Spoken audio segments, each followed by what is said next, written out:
Assalamualaikum class. My name is Muhammad Hashim Zia and you are watching Integration video lectures on Mathflix by Hashim Zia.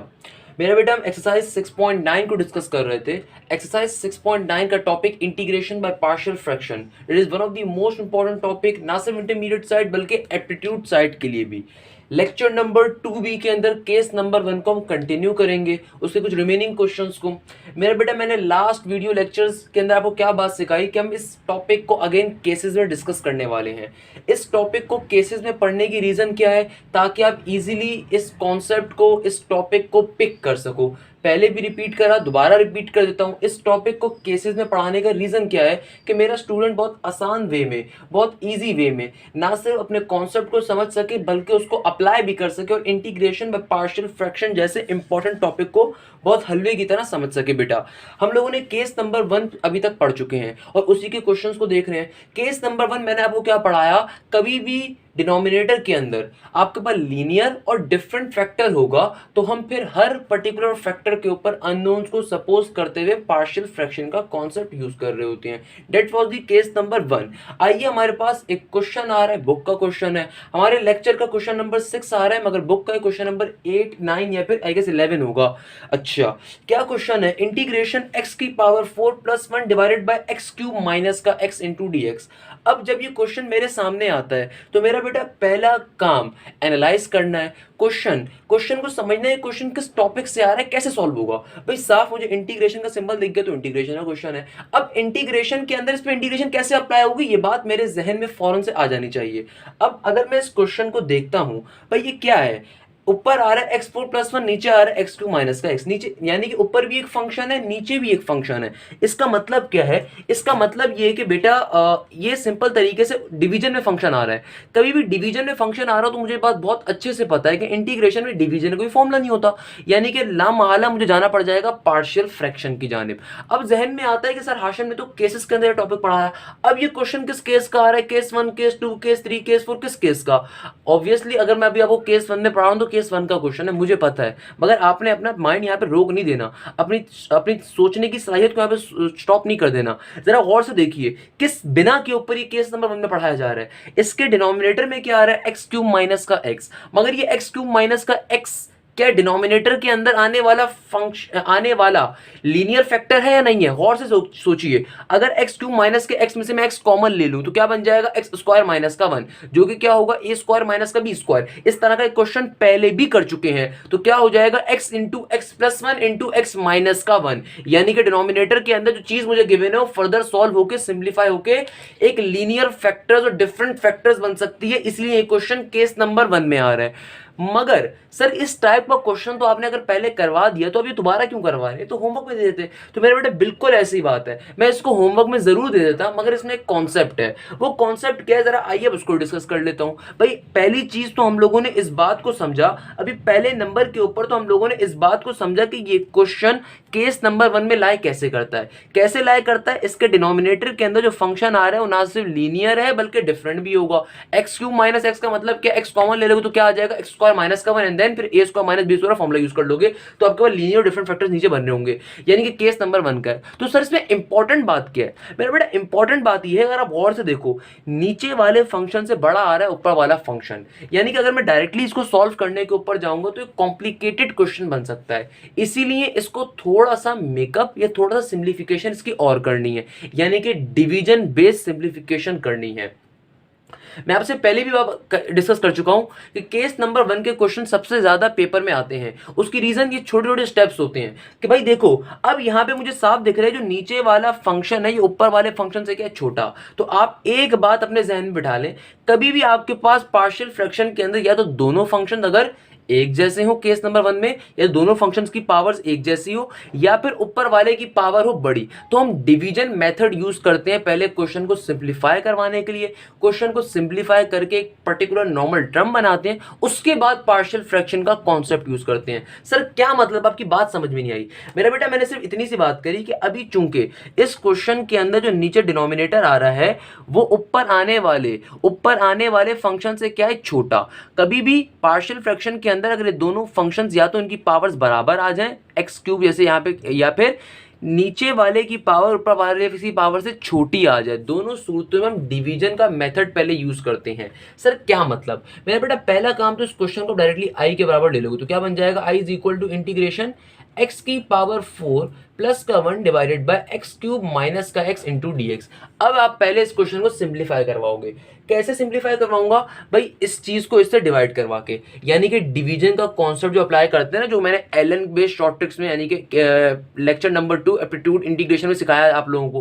क्या कहा मैंने कि भाई यहाँ पे क्या आ रहा है, एक्स की पावर 4 प्लस 1, नीचे क्या है एक्स क्यूब माइनस का एक्स। पहले इस चीज को, इस पर्टिकुलर पार्ट को सिंप्लीफाई करवाओगे, क्योंकि ऊपर वाले फंक्शन की पावर बड़ी आ रही है, नीचे वाले की छोटी आ रही है। तो क्या करोगे, पहले सिंप्लीफाई। कैसे करवाऊंगा? सिंपल तरीके डिवाइड करवा दिया भाई। मैं एक्स क्यूब माइनस के एक्स तो किस टर्म से मल्टीप्लाई करवाऊंगा, यहां से x4 कैंसिल हो जाए। आप बोलेंगे सर x से मल्टीप्लाई करवाएंगे तो x इंटू एक्स क्या बन जाएगा, एक्स क्यूब इंटू एक्स बन जाएगा x की पावर 4, और ये माइनस का x इंटू एक्स क्या बन जाएगा, प्लस का एक्स स्क्वायर। जब कभी आप डिवीजन करवाते हैं मैं माइनस करूँ साइन लूंगा, माइनस साइन लेने के बाद तमाम साइन चेंज हो जाएंगे। x की पावर 4 से x की पावर 4 क्या हो जाएगा, कैंसिल आउट, और यहाँ पे क्या आ जाएगा सिंपल तरीके से माइनस का एक्स स्क्वायर प्लस का 1। अब इसको लिखने का तरीका क्या होता है, जरा गौर से देखिएगा। आपका आंसर जो आ रहा है पहले वो लिखा जाएगा। आपका आंसर क्या है, x, तो क्या बन जाएगा, x पहले आएगा। फिर आपके पास पर्टिकुलर रिमाइंडर क्या बचा, माइनस का एक्स स्क्वायर प्लस का 1, और ओरिजिनल आपकी डिवीजन बेस्ड पार्ट क्या था, that was x cube minus का एक्स। इस तरीके से हमने इस टर्म को सिंप्लीफाई करवा दिया इस टर्म में by help of the division method. ये काम हम कब कब करेंगे, ये काम हम हर उस क्वेश्चन में करेंगे जिस क्वेश्चन के अंदर ऊपर और नीचे वाले फंक्शन की या तो पावर सेम आ रही हो या फिर ऊपर वाले फंक्शन की पावर ज्यादा आ रही हो। तो अब इस मेथड के जरिए इसको सिंप्लीफाई किया करेंगे।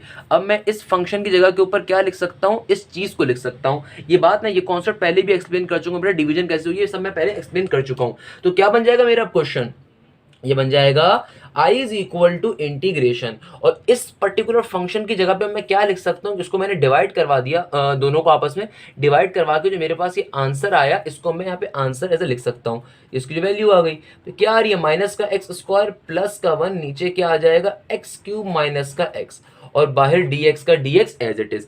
अब जब मैं ब्रैकेट ओपन करूंगा तो इंटीग्रेशन साहब बारी बारी दोनों फंक्शंस के ऊपर चले जाएंगे। तो मेरा बेटा क्या बन जाएगा, इंटीग्रेशन एक बार x पे जाएगा with respect to dx, minus का sign as it is, integration एक बार चला जाएगा एक्स स्क्वायर प्लस का 1 divided by x cube minus का x इंटू dx। तो हमने भाई ये क्या काम करा, हमने सिंपल तरीके से इंटीग्रेशन को ओपन कर दिया। इंटीग्रेशन बारी बारी दोनों टर्म्स के ऊपर मूव ऑन कर गया। अब क्या काम करेंगे भाई, ये वाला फंक्शन जो है तो सिंपल सॉल्व हो जाएगा, इस पे इंटीग्रेशन का पावर फॉर्मूला यूज होगा तो सिंपल सॉल्व हो जाएगा। ऑन दी अदर एंड यहाँ पे अब हम लोग इंटीग्रेशन बाय पार्शियल फ्रैक्शन के कॉन्सेप्ट को यूज करेंगे। हमने डायरेक्टली क्वेश्चन के ऊपर सॉल्व क्यों नहीं करा, क्योंकि ऊपर वाले फंक्शन की पावर ज्यादा आ रही थी। ये रीजन थी कि हम लोगों ने पहले डिवीजन की शॉर्ट ट्रिक को यूज करा, इन दोनों फंक्शंस को आपस में डिवाइड करवाया, डिवाइड करवा के इनका एक पर्टिकुलर आंसर लेकर आया और उस आंसर को यहाँ पे लिख के सिंप्लीफाई करवाया। ये बात बहुत इंपॉर्टेंट है मेरा बेटा। अभी तक के हम जितने क्वेश्चंस करवाए थे, क्वेश्चन चूंकि इसका कॉन्सेप्ट उनसे डिफरेंट था, मैंने इसीलिए आपको क्वेश्चन लेक्चर 2B के नाम से करवा रहा हूं। क्लियर है ना बेटा? अब क्या करेंगे भाई, यहां पे जो इंटीग्रेशन x पे अप्लाई होगी तो ये तो सिंपल तरीके से क्या बन जाएगा, ये तो सिंपल तरीके से बन जाएगा x square divided by 2। On the other and यहां पे अब क्या होगा, इसको अब नीचे फर्दर सिंप्लीफाई करवा देता हूं। भाई कैसे, इंटीग्रेशन अप्लाई हो रही है किसके ऊपर, एक्स स्क्वायर प्लस के 1 के ऊपर, नीचे क्या बन गया एक्स क्यूब माइनस का एक्स। अब मैं इसको अगर इंटीग्रेशन बाय पार्शियल फ्रैक्शन के ऊपर लेके जाना चाहता हूं तो पहले लीनियर फैक्टर्स बनाने पड़ेंगे। लीनियर फैक्टर्स कैसे बनाऊंगा भाई, अभी नीचे क्या आ रहा है एक्स क्यूब माइनस का एक्स, तो यहां से एक्स अगर कॉमन ले लूं नीचे से तो क्या बन जाएगा एक्स स्क्वायर माइनस का 1 इंटू dx। अब ये क्या बन जाएगा, एक्स स्क्वायर माइनस का 1 का मतलब क्या है, ए स्क्वायर माइनस का बी स्क्वायर। तो क्या हो जाएगा मेरा बेटा, a plus b into a minus का बी। तो फाइनली मेरे पास x क्या हो जाएगा, i is equal to x square divided by 2 minus का इंटीग्रेशन एक्स स्क्वायर प्लस का 1, x का x बाहर वाला as it is, x square minus का 1, a square minus b square, formula use कर देता हूं कौन सा भाई, x plus 1 into x minus का 1, बाहर वाला dx का dx एज इट इज। अब ये फाइनली कहीं जाके मेरी इक्वेशन नंबर ए होगी, और अब इसके ऊपर पार्शियल फ्रैक्शन का कॉन्सेप्ट यूज करूंगा। सर ये इतना लंबा काम फिर क्या था, तो आई गेस मैंने आपको को डिटेल में एक्सप्लेन कर दिया। कभी भी इंटीग्रेशन, पहले मैंने आपको क्वेश्चन समझाया, क्वेश्चन पार्शियल फ्रैक्शन का कैसे बन रहा है भाई, दो फंक्शन डिवाइड हो रहे हैं।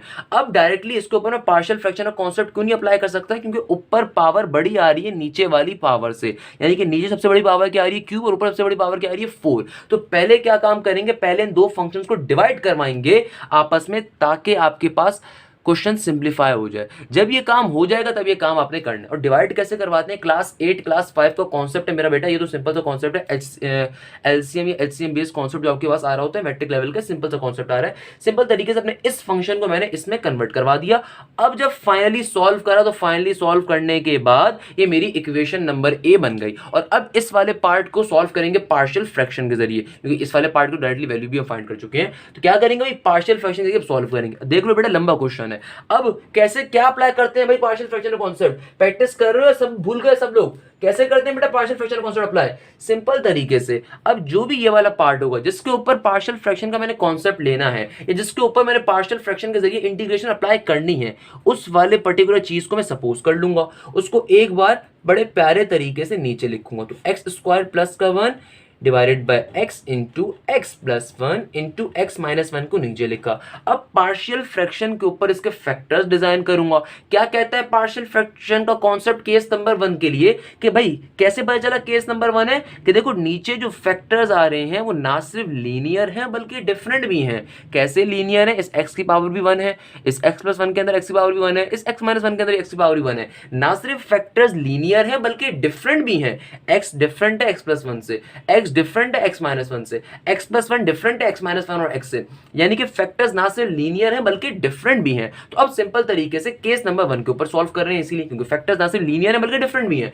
केस नंबर 1 का कॉन्सेप्ट क्या कहता है कि भाई बारी बारी इन लीनियर और डिफरेंट फैक्टर्स को अपने अननोन्स के ऊपर सपोज कर लो। तो भाई मेरा बेटा पहला फैक्टर क्या आ रहा है लीनियर एक्स, तो इसके ऊपर पहला अननोन आ जाएगा a डिवाइडेड बाय एक्स, फिर साइन लगाऊंगा प्लस का। दूसरा लीनियर फैक्टर क्या आ रहा है एक्स प्लस 1, उसके ऊपर दूसरा अननोन आ जाएगा, दैट विल बी प्लस का b divided by x plus 1।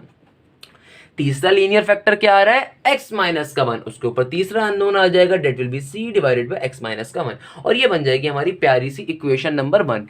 अगला काम क्या होता है, आई गेस अब तीसरा लेक्चर पढ़ा रहा हूं बेटा, नाम इसका लेक्चर 2 भी रखा है मगर है तो तीसरा लेक्चर ना प्रॉपर। तो भाई क्या करते हैं, कुछ इक्वेशन नंबर 1 जब डिजाइन कर दी, देखो pattern through out this topic same रहेगा। इक्वेशन नंबर 1 डिजाइन करने के बाद सिंपल तरीके से यहाँ पे क्या करोगे भाई, एलसीएम लेते हैं। तो मेरा बेटा क्या बन जाएगा, इधर आ रहा होगा एक्स स्क्वायर प्लस का 1 divided by x into x plus 1 into x minus का 1।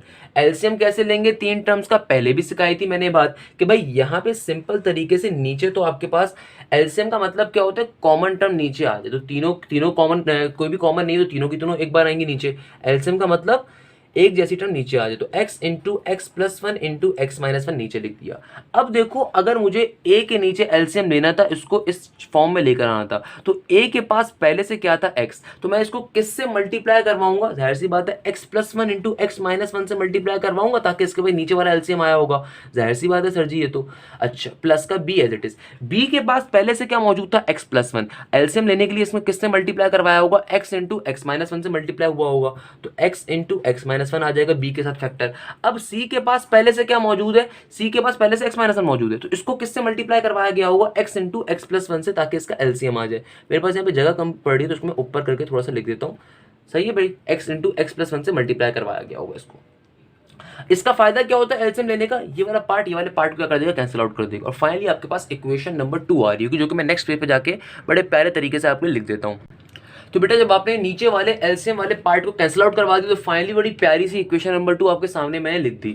अब क्या काम करते हैं भाई, जब इक्वेशन नंबर 2 बन गई, अगेन पैटर्न तो याद हो गया होगा अब तक भाई, जितने भी इसके अंदर फैक्टर्स आ रहे होंगे उनको बारी बारी जीरो के ऊपर सपोज करूंगा, वहां से उन फैक्टर्स की वैल्यूज निकालूंगा, उन वैल्यूज को वापस लाके इक्वेशन नंबर 2 में डालूंगा और बारी बारी अननोन की वैल्यूज को फाइंड करूंगा। भाई कितने फैक्टर्स आ रहे हैं, 3 फैक्टर्स आ रहे हैं, एक x प्लस 1 है, एक x माइनस 1 और एक x है। तो पहला फैक्टर क्या आ रहा है मेरा बेटा, x प्लस 1 इक्वल टू 0, तो यहां से मेरे पास x की वैल्यू क्या आ जाएगी, नेगेटिव का 1 आ जाएगी। पहला फैक्टर क्या आ रहा है, x plus 1 equal to 0, value क्या आ जाएगी x की, नेगेटिव का 1। दूसरा फैक्टर क्या होगा भाई, x माइनस 1 इक्वल टू 0, तो यहां से मेरे पास x की एक और वैल्यू क्या आ जाएगी, पॉजिटिव का 1। और तीसरा फैक्टर खुद ही x आ रहा है, तो जब x को फैक्टर x को लूंगा 0 के बराबर, तो मेरे पास डायरेक्टली x की एक और वैल्यू क्या आ जाएगी, 0 ही आ जाएगी। तीसरे फैक्टर की वैल्यू यानी कि x x ही है, तीसरा फैक्टर x है तो x तो 0 के ऊपर लूंगा तो x की एक और वैल्यू क्या आ गई, 0 आ गई। अब इन x की तीनों वैल्यूज को बारी बारी इक्वेशन नंबर 2 में पुट करूंगा और अपने अननोन को फाइंड करने लगूंगा। भाई पहले मुझे बता दो कौन सा अच्छा लग रहा है, पहले माइनस का वन अच्छा लग रहा है तो पहले माइनस का वन को क्वेश्चन नंबर 2 में डाल देता हूं। तो इस बात को यहां पे लिखूंगा, putting x is equal to -1 in equation number 2। तो x की वैल्यू जो -1 में इक्वेशन नंबर 2 में पूरी रखूंगा तो देखते हैं भाई किस अननोन की वैल्यू आएगी। भाई अब ये काम अच्छा बच्चा कहता है सर ये बारी बारी का -2 सब में जाएगा और फिर इसको स्टेप्स करने के बाद नहीं भाई, ये अब जो है ना इतनी एडवांस लेवल पे आ चुके हो कि ये डायरेक्टली काम किया जाता है। तभी आप देख रहे हो कि मैं लास्ट 3-4 क्वेश्चन डायरेक्टली करके दिखा रहा हूँ आपको।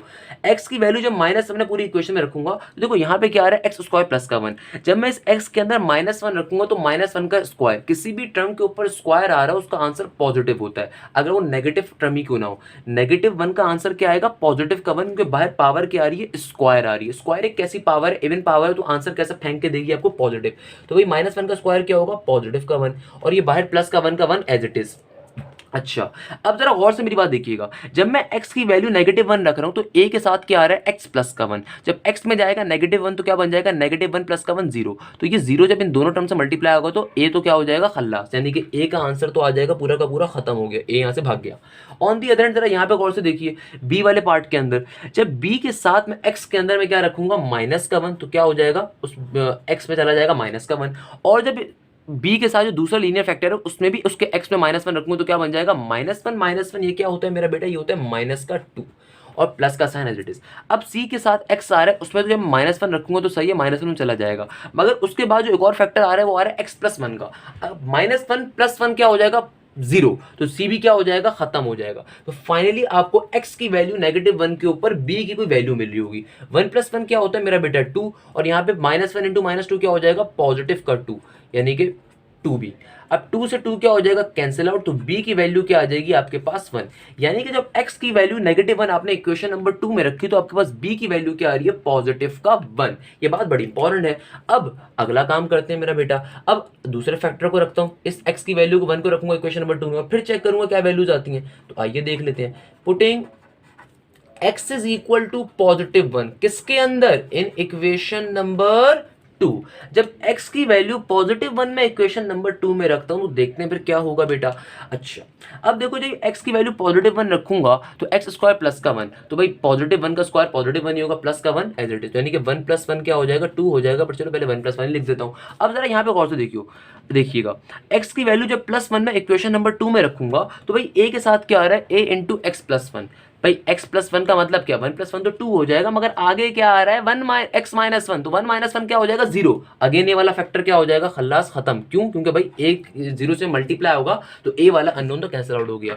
b के अंदर जरा और से देखिए क्या आ रहा है, b इंटू x माइनस 1। मेरा बेटा b के साथ x आ रहा है, जाहिर सी बात है x के अंदर जब वैल्यू में 1 रखूंगा तो भाई सही है, आगे बढ़ते हैं। फिर क्या है, x माइनस का 1, तो 1 माइनस 1 क्या हो जाएगा, खत्म हो जाएगा b वाला पार्ट भी। तो मेरे ख्याल में यहाँ से c की खाली वैल्यू आनी चाहिए। आइए चेक कर लेते हैं कि ऐसा ही है। अब जब c के ऊपर मैं जाता हूं, x की वैल्यू 1 इक्वेशन नंबर 2 के अंदर, x के अंदर जब साथ रखूंगा c के साथ तो क्या बन जाएगा, 1 हो जाएगा। और फिर आगे क्या है, 1 प्लस 1 2, 1 प्लस 1 2, तो क्या हो जाएगा, c की वैल्यू यहां से आ जाएगी।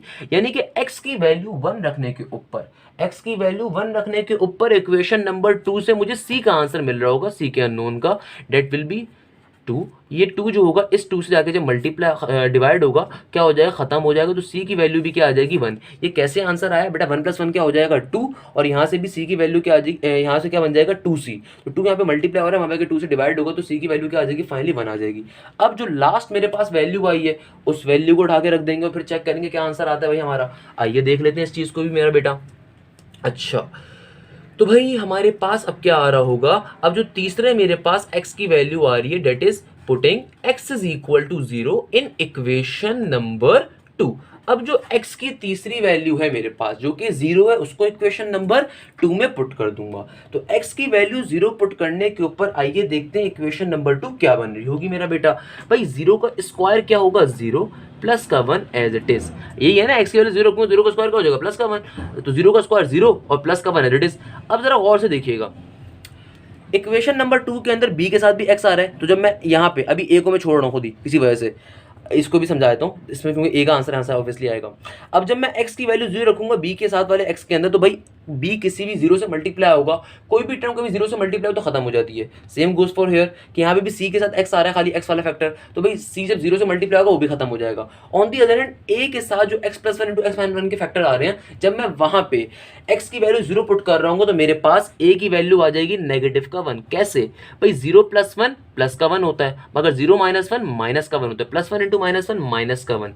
तो ए की वैल्यू क्या आ रही होगी मेरे पास यहाँ से नेगेटिव का 1, जब माइनस का साइन को वहां सेंड कर दोगे तो बेटा ए की वैल्यू क्या आ जाएगी नेगेटिव का 1। इस तरीके से हमने इक्वेशन नंबर 2 में जो लीनियर फैक्टर्स गिवन थे उन लीनियर फैक्टर्स को पहले बारी बारी 0 के ऊपर सपोज करा, उनकी वैल्यूज निकाली, उनको बारी बारी वापस इक्वेशन नंबर 2 में पुट करा और अपने तीनों अननोन की वैल्यूज को फाइंड कर लिया। देखो मेरा बेटा कितने आराम से और कितने मजे से फाइंड करा हम लोगों ने। आई डोंट नो कि भाई अब भी बच्चे कहते हैं कि समझ में नहीं आते पार्शियल फ्रैक्शन। भाई मुझे बताओ पार्शियल फ्रैक्शन में कोई मसला है? अब तो हलवा बन जानी चाहिए भाई, ये चीज तुम्हारे लिए हलवा बन जानी चाहिए बेटा।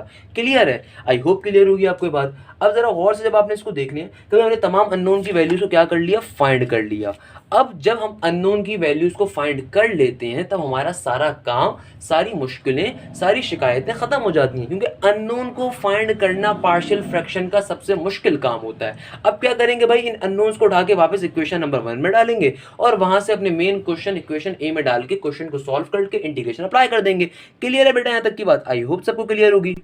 अच्छा तो बेटा अब इक्वेशन नंबर 1 के अंदर अपनी तमाम ये अननोन्स की वैल्यूज ए बी और सी की वैल्यूज को पुट करेंगे और वहां से फिर लेके इक्वेशन ए में पुट कर देंगे। तो भाई इक्वेशन 1 क्या आ रही है मेरे पास, ये आ रही है एक्स स्क्वायर प्लस का 1, क्या आ रही है एक्स स्क्वायर प्लस का 1 divided by x into x plus 1 into x minus का 1 इक्वल टू के साइन के बाद क्या है ए डिवाइडेड बाय एक्स। तो भाई हम लोगों की ए की वैल्यू क्या आई, हमारी ए की वैल्यू आई माइनस का 1, तो यहाँ पे क्या आ जाएगा ए में माइनस का 1 डिवाइडेड बाय एक्स प्लस का साइन, फिर अगली टर्म क्या होगी प्लस का b divided by x plus 1, भाई यही होगी, चेक कर लो, प्लस का b divided by x plus 1। तो b की वैल्यू हम लोगों ने क्या निकाली 1 डिवाइडेड बाय क्या हो जाएगा एक्स प्लस 1, प्लस का फिर क्या होगा आगे c divided by x minus 1, c की वैल्यू भी क्या आ रही है प्लस 1, तो क्या हो जाएगा c divided by x minus का 1। हमने तमाम वैल्यूज को इक्वेशन नंबर 1 में पुट कर दिया। अब वही बात बार बार एक और बार कह दूंगा भाई, ये इक्वेशन नंबर 1 कहाँ से आई थी, ये इक्वेशन नंबर 1 क्या चीज थी? ये इक्वेशन नंबर 1 की जो टर्म थी बेसिकली आपकी मेन क्वेश्चन से फॉर्म हो रही है।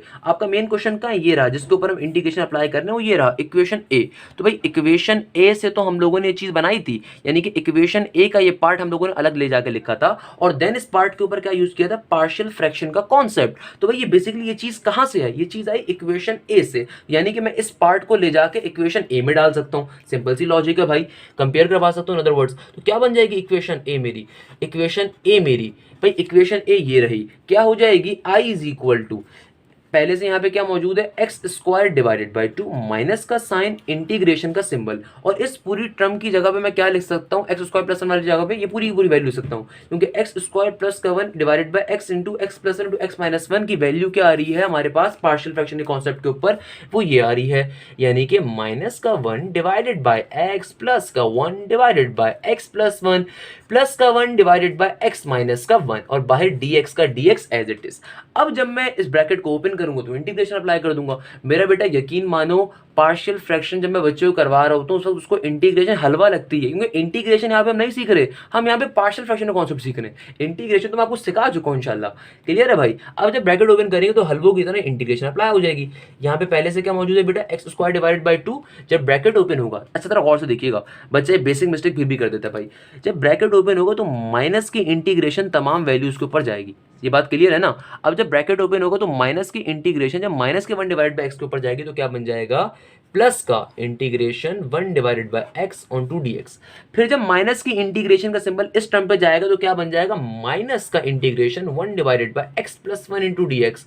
और फिर जब ये माइनस की इंटीग्रेशन प्लस के 1 डिवाइड बाय एक्स माइनस 1 के ऊपर जाएगी तो क्या बन जाएगा माइनस का integration 1 divided by x minus 1 into dx। अब इसको सॉल्व कर सकते हैं बेटा, कैसे, i is equal to x square divided by 2 plus का इंटीग्रेशन 1 डिवाइडेड बाई एक्स पे कैसे अप्लाई होगी भाई, सिंपल तरीके से ln based short trick apply कर दोगे।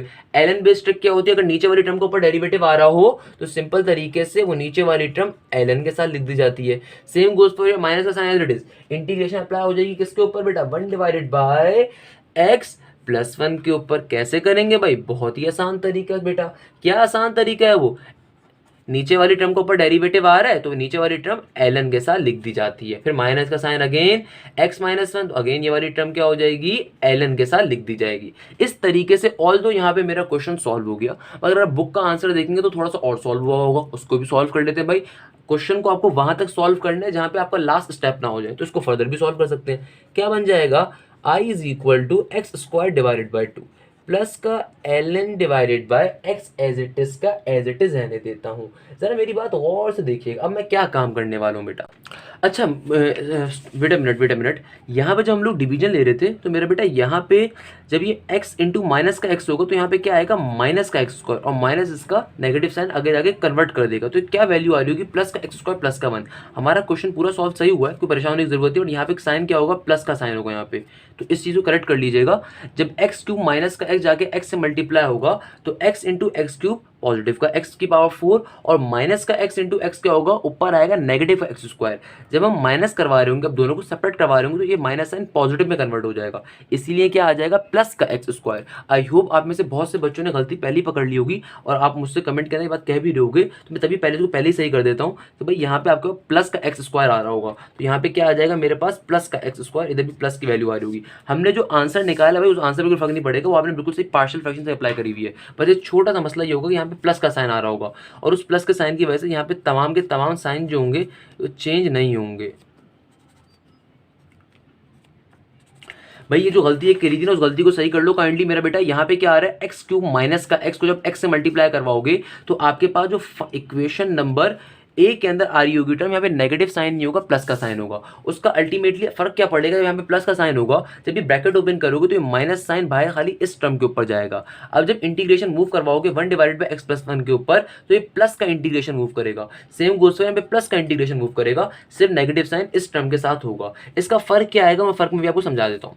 अब यहाँ पे क्या हो गया, प्लस का ln into x plus 1 plus का ln इंटू एक्स माइनस का 1। अब देखो मेरा बेटा इंटीग्रेशन अप्लाई कर चुके हैं, ln यहाँ पे दो इंडिविजुअल टर्म्स के ऊपर अप्लाई हो रहा है और दोनों के बीच में साइन कैसा है, प्लस का। तो भाई ln की प्रॉपर्टी होती है कि प्लस का साइन इधर रहने देंगे, ln को एक बार लिखेंगे और ये दोनों फंक्शंस क्या हो जाएंगे, आपस के अंदर मल्टीप्लाई। क्या हो जाएंगे भाई, दोनों फंक्शंस आपस के अंदर मल्टीप्लाई। ln की ये प्रॉपर्टी होती है, कभी भी ln दो टर्म्स के ऊपर इंडिविजुअली अप्लाई हो रहा है और बीच में साइन आ रहा हो प्लस का, तो आप ln को एक बार लिखते हो और दोनों फंक्शंस को आपस में मल्टीप्लाई करवाए। तो ऑन दी अदर एंड ये वाला जो फंक्शन है ये क्या हो रहा है, ये माइनस हो रहा है, ये फंक्शन क्या हो रहा है, माइनस हो रहा है। अगेन ln की प्रॉपर्टी है कि भाई एक फंक्शन अगर माइनस हो रहा हो तो क्या करेंगे, x square divide by 2 as it is रहेगा, ये किस में चला जाएगा, डिवाइड में चला जाएगा। भाई ये भी ln की प्रॉपर्टी है, कभी भी ln, कभी भी दो फंक्शन आपस में क्या हो रहे हो, अगर माइनस हो रहे हो दोनों के ऊपर ln आ रहा होता है तो ln एक बार लिखा जाता है और जो माइनस वाली चीज होती है वो डिवाइड में लिख दी जाती है। तो प्लस का ln का साइन एज इट इज, ऊपर ब्रैकेट में क्या आ जाएगा, x plus 1 into x minus का 1, और ये जो माइनस का ln x था चूंकि माइनस की टर्म थी तो ये नीचे डिवाइड में चला जाएगा। तो इस तरीके से हम लोगों ने इसको ln की प्रॉपर्टी के ऊपर फाइनली इसका आंसर निकाल लिया। ये इस क्वेश्चन का मेरा बेटा फाइनल आंसर आ रहा होगा, फाइनल आंसर जो आ रहा होगा इस क्वेश्चन का वो ये आ रहा होगा। मैं अगेन रिपीट कर देता हूँ भाई, इस क्वेश्चन में गलती हो गई थी, आई होप उस गलती के ऊपर परेशान नहीं होना बेटा, क्योंकि पार्शियल फ्रैक्शन सही निकाली है, उस गलती का सिर्फ अफेक्ट हमारे क्वेश्चन के आंसर के ऊपर पड़ रहा है और बाकी मसले की बात नहीं है। जब आप लोगों ने यहाँ पे डिवाइड करवा रहे थे तो मेरा बेटा यहाँ पे एक्स क्यों माइनस का एक्स था, मुझे लगा प्लस का एक्स है, उसके ऊपर मुझसे ब्लेंडर हो गया था, वो ये कि भाई मैंने यहाँ पे माइनस प्लस लिख दिया था माइनस की जगह के ऊपर, तो उसका फर्क क्या पड़ा था कि भाई यहाँ पे माइनस आ गया था, जबकि यहाँ पे क्या आएगा, प्लस का एक्स स्क्वायर प्लस का 1। ऐसा क्यों होगा भाई, देखो जब आप माइनस का एक्स से मल्टीप्लाई होगा तो यहाँ पे क्या आ जाएगा, माइनस का एक्स स्क्वायर, और नेक्स्ट स्टेप के अंदर सेपरेट करवा रहे होंगे, सेपरेट वाली चीज साइन को चेंज कर देती, तो क्या बन जाएगा, प्लस साइन आ जाएगा। तो मेरे पास क्या बन रहा होगा, प्लस का एक्स स्क्वायर प्लस का 1, तो यहाँ पे क्या आ जाएगा, प्लस का एक्स स्क्वायर प्लस का 1। उससे हमारे क्वेश्चन के ऊपर कोई फर्क नहीं पड़ेगा, हमारे क्वेश्चन के अंदर पार्शियल फ्रैक्शन बिल्कुल इसी तरीके से निकल रहा होगा, बस यहाँ पे जो साइन आ रहा होगा वो प्लस का आ रहा होगा। इसके ऊपर जब हमने इंटीग्रेशन को अप्लाई कर रहे होंगे तो सिंपल तरीके से ब्रैकेट्स ओपन करेंगे, तो ब्रैकेट्स ओपन करते हुए साइन चेंज नहीं होंगे। अगर आपको याद हो जब मैंने गलती से यहाँ पे माइनस साइन लिखा हुआ था तो मैं क्या कह रहा था, माइनस का इंटीग्रेशन मूव कर रहा है। जाहिर सी बात है जब ब्रैकेट के बाहर माइनस साइन होता है तो अंदर वाली तमाम टर्म्स का साइन क्या हो जाता है, चेंज, जो कि मैंने गलती से करवा भी दिया था। जब बाहर प्लस का साइन होगा तो अंदर वाली टर्म्स का साइन चेंज नहीं होता। होता, इसीलिए बस ये गलती यहाँ पे हो गई थी। बाकी यहाँ पे क्या काम करा मेरा बेटा, सिंपल तरीके से एलन की प्रॉपर्टी को यूज करा, जो कि मैं लास्ट के क्वेश्चन में भी आपको बताता आ रहा हूँ कि भाई यहाँ पे दो टर्म्स क्या हो रही थी प्लस, और दोनों के ऊपर एलन आ रहा था। तो एलन की प्रॉपर्टी क्या कहती है कि भाई एलन एक बार लिखो, दोनों को आपस में मल्टीप्लाई करवा दो। और ये तीसरी टर्म थी, ये माइनस हो रही थी एलन के साथ। तो एलन की ये भी प्रॉपर्टी, कभी भी कोई टर्म माइनस हो रही हो और उसके ऊपर एलन आ रहा हो तो एलन एक ही बार लिखा जाएगा, जो मैंने एक ही बार इसमें लिख दिया, और वो जो माइनस वाली टर्म होगी वो डिवाइड में चली जाती है। और यहाँ पे फाइनली ये क्वेश्चन सॉल्व हो गया मेरा बेटा। आई होप आपको ये क्वेश्चन पूरा का पूरा क्लियर होगा। बस काइंडली इस गलती को करेक्ट कर लिएगा, बाकी सब इस क्वेश्चन में परफेक्ट है और आई होप आपको समझ में आया होगा इंशाल्लाह। क्लियर है बेटा। अच्छा एक और चीज भाई, इस क्वेश्चन को करवाने का मेन मकसद पार्शियल फ्रैक्शन को समझाना था, ये माइनस प्लस समझाना नहीं था। क्लियर है मेरा बेटा। आइए अब जरा एक और क्वेश्चन की जाने बढ़ते हैं। अच्छा मेरा बेटा, अब हमारे पास अगेन केस नंबर 1 का एक और क्वेश्चन आ रहा है। मुझे कैसे पता चला केस 1 का है क्या है? मेरे पास एक क्वेश्चन आ रहे हैं, अदर वर्ड्स आपकी बुक का क्वेश्चन नंबर 10 या क्वेश्चन नंबर 7 वगैरह होगा, काइंडली चेक कर लीजिएगा।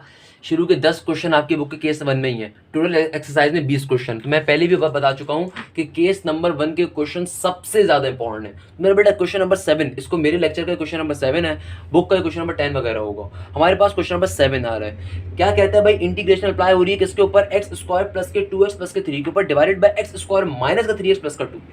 अब सबसे पहला काम तो भाई मेरे जहन में ये आना चाहिए कि सर ये क्वेश्चन कैसे सॉल्व होगा। मेरा बेटा पहला कॉन्सेप्ट ये जहन में आना चाहिए।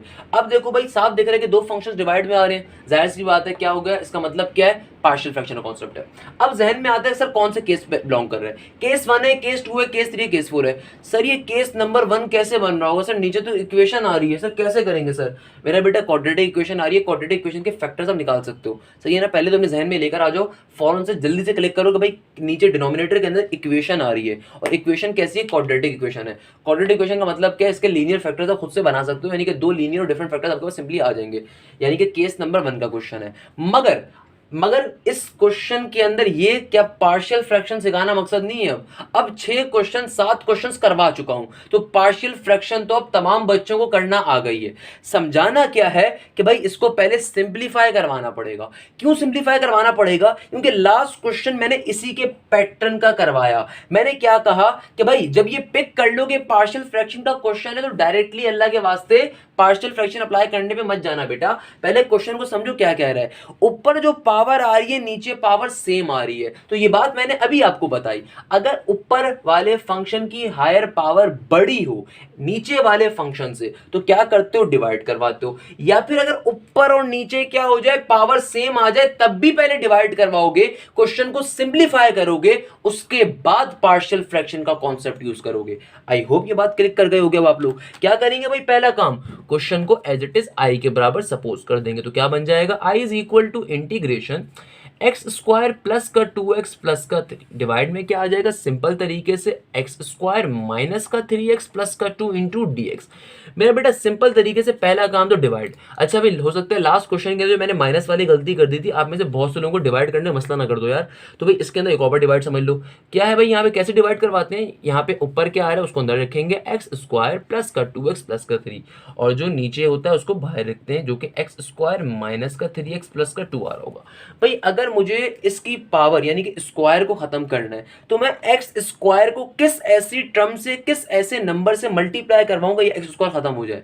जाहिर सी बात है आप बोलोगे सर 1 से मल्टीप्लाई करवाएंगे, है ना भाई, ऐसा ही है। तो मेरे बेटे पूरी इक्वेशन 1 से मल्टीप्लाई होगी तो क्या बन जाएगा, एक्स स्क्वायर माइनस का 3x प्लस का 2 नीचे आ जाएगा, क्योंकि पूरी इक्वेशन क्या होगी 1 से मल्टीप्लाई। जब कभी अब माइनस, जब मैं इन दोनों टर्म्स को माइनस कर रहा हूँ तो नीचे वाले तमाम साइंस क्या हो जाएंगे, अपोज हो जाएंगे, तमाम साइंस क्या हो जाएंगे, अपोज। तो एक्स स्क्वायर से एक्स स्क्वायर क्या हो जाएगा, कैंसिल आउट।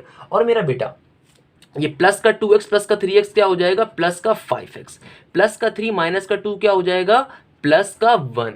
तो इसको लिखने का तरीका क्या होगा, पहले भी समझा चुका हूं। कैसे लिखते हैं भाई इसको, क्या होल नंबर बेस तरीके से लिखा जाता है कि भाई जो भी पर्टिकुलरली आपका आंसर होगा, आंसर यहाँ पे क्या आ रहा है 1, यानी कि जो भी मेरा पर्टिकुलर जिससे मैंने मल्टीप्लाई करवाया था वो आंसर, उसको पहले एक बार लिखूंगा, और जो मेरा रिमाइंडर था, जो मेरा रिमाइंडर बचा, उसको क्या आ रहा है, प्लस का 5x प्लस का 1, प्लस का साइन डाल के उसको लिखूंगा, प्लस का 5x प्लस का 1, और जिस चीज से डिवाइड करवाया था नीचे डिवीजन में वो चीज आ जाती है एक्स स्क्वायर माइनस का 3x प्लस का 2। अगेन कह रहा हूं बेटा मैंने डिवीजन वाला पूरा कॉन्सेप्ट अपनी डिवीजन की शॉर्ट ट्रिक और डिवीजन की इंटीग्रेशन मेथड के ऊपर डिटेल में समझाया हुआ है। मेरी इंटीग्रेशन एप्टीट्यूड की लेक्चर नंबर 2 में बहुत डिटेल में सिखाया हुआ है। मैंने एक्सरसाइज 6.3 के एंड में आपसे कहा भी था उसको वॉच करने के लिए। उसकी रीजन क्या है कि इंटीग्रेशन में थ्रू आउट वो कॉन्सेप्ट अप्लाई हो रहे होते हैं। क्लियर है बेटा? अब मैंने क्या कहा भाई, सिंपल तरीके से पहले क्वेश्चन को सिंप्लीफाई करवा दिया। भाई ये काम करने की रीजन क्या है, डायरेक्टली पार्शियल फ्रैक्शन कॉन्सेप्ट क्यों नहीं अप्लाई कर रहा मैं बेटा? उसके पीछे रीजन ये है कि यहाँ पे ऊपर और नीचे जो एक्स की पावर आ रही है वो सेम आ रही है।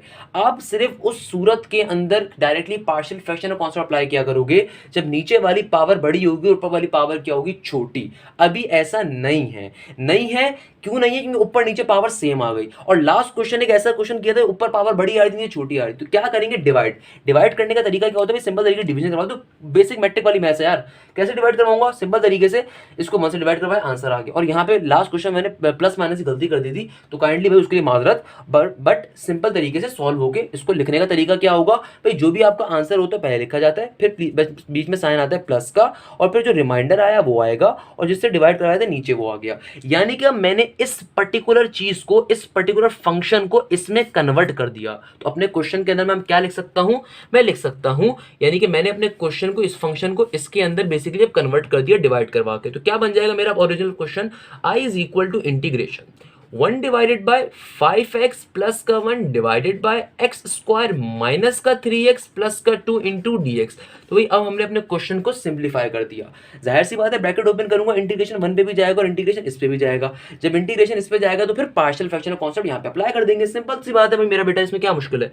क्या हो जाएगा, इंटीग्रेशन 1 के ऊपर जाएगा dx की रिस्पेक्ट से, प्लस का साइन एज इट इज, और इंटीग्रेशन एक बार चला जाएगा 5x प्लस का 1 divided by x square minus का 3x प्लस का 2 इंटू dx। भाई इंटीग्रेशन 1 के ऊपर यहाँ पे डायरेक्टली इंटीग्रेशन अप्लाई हो जाएगी। यहाँ पे क्या आ जाएगा, x का x प्लस का साइन।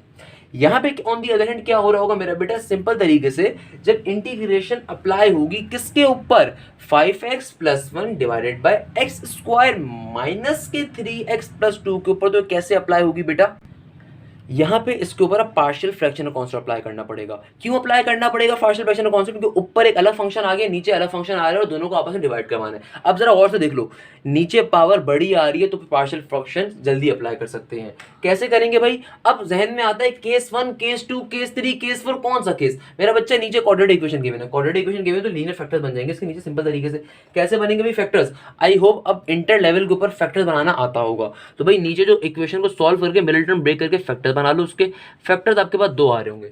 एक फैक्टर आई गेस का आना चाहिए माइनस का 3x आ रहा है ना, तो माइनस का 1 माइनस का 2 माइनस का 3 बीच मिडिल टर्म बन रही होगी। तो आपके पास 2 फैक्टर्स आ रहे होंगे, एक आ रहा होगा x माइनस का 1 और एक आ रहा होगा x माइनस का 2 इंटू dx। अब बताओ कितना आसान क्वेश्चन हो गया। अब इस वाली टर्म के ऊपर क्या कर दूंगा, सिंपल तरीके से पार्शियल फ्रैक्शन अप्लाई करके करूंगा, और इस पूरी चीज को इक्वेशन a कह दूंगा। सर ये चीज इसमें कैसे कन्वर्ट हो गई, हो सकता है आप में से किसी के जहन में आ रहा हो, मेरा बच्चा जो नीचे क्वाड्रेटिक इक्वेशन आ रही है उसका सिंपल तरीके से हमने लीनियर फैक्टर्स डिजाइन कर दिए। क्लियर है बेटा, यानी कि इस x square minus 3x plus 2 को कन्वर्ट कर दिया किसके अंदर, x minus 1 into x minus 2 के ऊपर। कैसे करा भाई, मिडिल टर्म ब्रेक करके सिंपल फैक्टर बना लोगे। तो इस क्वेश्चन को करवाने का रीजन अब पार्शियल फ्रैक्शन समझाना नहीं है, एक कॉन्सेप्ट देना है कि भाई इस टाइप के क्वेश्चंस भी आ सकते हैं केस नंबर 1 के अंदर। तो वहां पे आप इक्वेशन को पहले सिंप्लीफाई करवा के फैक्टर्स बनाओगे। तो मैंने एक तीर से 2 शिकार करे हैं, पहले आपको ये कॉन्सेप्ट भी साथ साथ लगे हाथों सिखा दिया डिवीजन वाला, और साथ साथ इक्वेशन से फैक्टर्स बनाना भी सिखा दिया। आई होप आप मेरी ट्रिक को समझ गए होगे। इस क्वेश्चन को मैं पूरा सॉल्व भी नहीं करने वाला, इसको आगे चल के सॉल्व आप भी करोगे। आई वुड प्रेफर कि आप यहीं पे वीडियो को स्टॉप करो और खुद से इसको सॉल्व करना स्टार्ट करो। बट बहरहाल मैं आपको अगले स्टेप से बता देता हूँ क्या करना होगा भाई। ये हमारी क्या बन जाएगी, इक्वेशन नंबर ए। तो मेरा बेटा आगे जो अब ये वाला पार्ट आ रहा होगा इसके ऊपर क्या अप्लाई करेंगे, पार्शियल फ्रैक्शन। आई गेस अब तो case number 1 partial fraction apply करना सबको आ गया होगा। क्या करते हैं, जो भी पार्शियल फ्रैक्शन जिस चीज पे अप्लाई करना होता है उसको अलग से एक बार लिखोगे। ऐसा ही है, बिल्कुल ऐसा ही है। चूंकि ये केस नंबर 1 है, केस नंबर 1 में क्या करते हैं, जितने भी लीनियर फैक्टर्स होते हैं उनको ऊपर बारी बारी उतने अननोन्स को सपोज करते हैं। तो एक अननोन आ जाएगा a divided by x minus 1, और दूसरा आ रहा होगा प्लस का b divided by x minus का 2। इस तरीके से हम 2 अननोन्स को सपोज करेंगे दोनों फैक्टर्स के लिए। इसको इक्वेशन नंबर 1 का नाम देंगे। अगले स्टेप में जाके इस पे एलसीएम लेंगे, एलसीएम को कैंसिल आउट करेंगे, इक्वेशन नंबर 2 डिजाइन करेंगे। उस इक्वेशन नंबर 2 को जो डिजाइन करेंगे उसमें जो भी फैक्टर्स आ रहे होंगे, जो कि ऑब्वियसली x-1 और x-2 ही आ रहे होंगे, उनकी बारी बारी वैल्यूज निकालेंगे। तो x की एक वैल्यू आ रही होगी पॉजिटिव का 1 और एक आ रही होगी पॉजिटिव का 2, उनको उठा के वापस लाके मैं इक्वेशन नंबर 2 में डालूंगा और अननोन a और b की वैल्यू को फाइंड करूंगा। जब एक बार मेरे पास अननोन a और b की वैल्यू आ जाएगी तो वो वापस लाके इक्वेशन नंबर 1 यानी कि इसमें अपलोड करूंगा और उसको लाके फिर इक्वेशन a में डाल के फाइनली इंटीग्रेशन को अप्लाई कर रहूंगा। इस तरीके से हमारा एक क्वेश्चन क्लियर हो जाएगा। तो मेरा बेटा मैंने आपको ना सिर्फ एक इंपॉर्टेंट पास्ट पेपर का क्वेश्चन करवाया था जो कि एग्जाम्पल बेस्ड था, उसके बाद क्वेश्चन 1 2 3 4 5 6 7 तक हमने क्वेश्चंस काफी सारे करे बुक के। तो केस नंबर 1 यहाँ पे हमारा कंप्लीट होता है। आज के लेक्चर में हम लोगों ने क्या पढ़ा, हमने दो डिफरेंट टाइप के हमने अप्रोचेस देखी। क्या अप्रोच के भाई, जो पिछले क्वेश्चंस थे उनसे डिफरेंट तरह के क्वेश्चंस देखे, उन पे केस 1 कैसे अप्लाई होगा। पहला क्वेश्चन हमने एक ऐसा क्वेश्चन करा जिसके नीचे पावर छोटी आ रही हो फंक्शन के, ऊपर पावर बड़ी आ रही हो। तो मैंने आपको क्या कॉन्सेप्ट दिया, कभी भी अगर फंक्शन के नीचे पावर कम ऊपर पावर बड़ी आ रही हो या फिर ऊपर नीचे पावर सेम आ रही हो तो पहले उन्हें सिंप्लीफाई करवाया जाएगा by the help of division method. और यहाँ पे हम लोगों ने डिवीजन मेथड ही अप्लाई करा था सिंपल तरीके से। भाई कैसे अप्लाई करा था, बहुत ही आसान तरीका था मेरा बेटा, कि ऊपर क्या था x की पावर 4 + 1, नीचे क्या था इसको डिवाइड करवाया था किससे, x³ माइनस के x से। सिंपल तरीके से भाई इसको डिवाइड करवाया था, इसकी वैल्यू निकाली थी, जो भी सिंप्लीफाइड टर्म आई थी उसको अपने ओरिजिनल क्वेश्चन में डाल दिया था। जिस चीज के ऊपर इंटीग्रेशन अप्लाई कर सकते उस पर इंटीग्रेशन अप्लाई करी थी, और सिंपल तरीके से जिस चीज के ऊपर पार्शियल फ्रैक्शन अप्लाई करना था उस पर पार्शियल फ्रैक्शन बड़े प्यारे तरीके से अप्लाई करा था। तो इस लेक्चर का मेन मकसद पार्शियल फ्रैक्शन सिखाना नहीं था, इस लेक्चर का मेन मकसद आपको एक कॉन्सेप्ट देना था कि केस नंबर 1 में ट्विस्ट कैसे एग्जामिनर ला सकता है, किस तरीके से जब हम लोगों ने सिंपल क्वेश्चंस कर लिए, ट्रिगोनोमेट्रिक क्वेश्चंस कर लिए, तो किस तरीके से पावर वाले क्वेश्चंस के अंदर डिवीजन के कॉन्सेप्ट यूज हो रहे होते हैं। क्लियर है मेरा बेटा, आई होप आपको ये बात क्लियर होगी। मेरी तरफ से आपको होमवर्क होगा, अगर आप चाहें तो बुक का क्वेश्चन नंबर 8 या क्वेश्चन नंबर 7 ही अटेम्प्ट कर सकते हैं, वरना करने की जरूरत नहीं है। करना चाहें तो बिल्कुल आपको सजेस्ट करूंगा बिल्कुल कर लें। होमवर्क क्वेश्चन नंबर 8 ले लें और क्वेश्चन नंबर 7 ले लें, सेम इसी मेथड के ऊपर डिवीजन, पहले डिवीजन करके सिंप्लीफाई करवाएंगे उसको और फिर पार्शियल फ्रैक्शन का कॉन्सेप्ट यूज किया करेंगे। बुक का क्वेश्चन नंबर 8 और क्वेश्चन नंबर 7। तो यहाँ पे मेरा बेटा हमारा पार्शियल फ्रैक्शन के केस नंबर 1 का टॉपिक एंड होता है। पहले बता देता हूं बेटा, केसेस के अंदर कोई टीचर और नहीं पढ़ा रहा होता, उसकी रीजन क्या है, ताकि आपको एक क्वेश्चन इजीली समझ में आए। अगर पहले मैं क्वेश्चंस करवाया था ऑब्वियसली आपको समझ में नहीं आते, इसलिए पहले मैंने अपना कॉन्सेप्ट दिया, तरीके से आपको बात क्लियर करी, उसके बाद मैं आपको कुछ मुश्किल चीज के ऊपर लेकर गया।